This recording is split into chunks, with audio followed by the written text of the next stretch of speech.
A letter to God, लेखक Gregorio Lopez वाइफुएंतेस। ये कहानी एक गरीब किसान लेंचो के जीवन पर आधारित है, जो पहाड़ियों के बीच स्थित अपने खेत में मक्का की फसल उगाता है।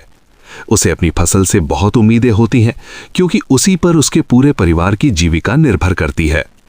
लेंचो को केवल एक अच्छी बारिश की आवश्यकता होती है ताकि फसल अच्छी हो सके। एक दिन हल्की बारिश शुरू होती है और लेंचो बहुत खुश होता है, लेकिन थोड़ी ही देर में बारिश ओलों में बदल जाती है।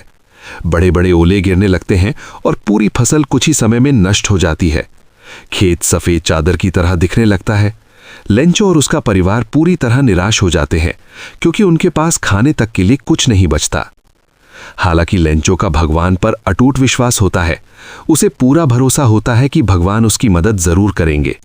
इसी विश्वास के कारण वो भगवान को एक पत्र लिखता है और उनसे 100 पेसों की मदद मांगता है, ताकि वो बीज खरीद सके और अपने परिवार का भरण पोषण कर सके।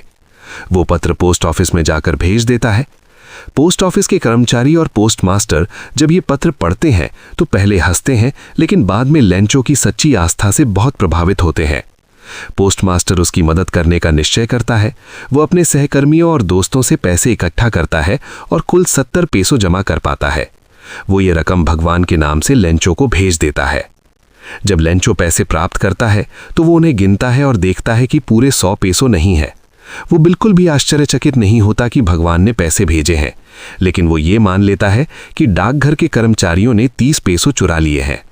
गुस्से में वो भगवान को फिर से पत्र लिखता है और उनसे बाकी पैसे मांगता है। साथ ही ये भी कहता है कि वे पैसे डाकघर के माध्यम से ना भेजें, क्योंकि वहां के कर्मचारी बेईमान हैं। ये कहानी अंधे विश्वास, भोलेपन और मानवीय विडंबना को दर्शाती है। एक ओर डाकघर के कर्मचारी निस्वार्थ भाव से मदद करते हैं, वहीं दूसरी ओर लेंचो उनकी अच्छाई को समझ नहीं पाता।